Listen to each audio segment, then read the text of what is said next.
BBQ Cleaning Experts, Mike and Matt here from Canadian BBQ Boys.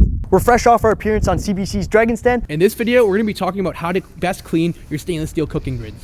So in terms of how often we believe you should clean your grids, typically you want to do it both before and after each use of the barbecue to keep them in the best possible condition.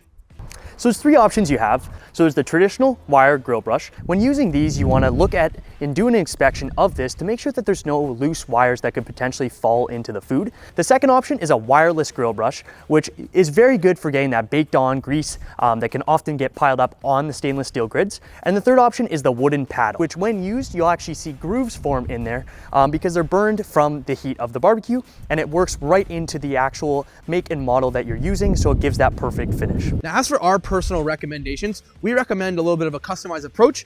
So using the wireless grill brush before cooking on the barbecue, getting any of that debris or leftover food particles that might have been on the grill since the last cooking session.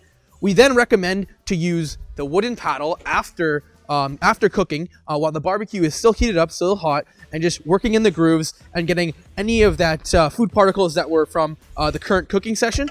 We also recommend to periodically take out the grills and actually clean in between the crevices as well as on the backs, which often get neglected, as you can see. So in this video, we touched on how often you should clean your grids, what you should use to clean your grids, and then our personal recommendations of the perfect combination. Again, thanks for watching, and we really are excited to see your comments and feedback below.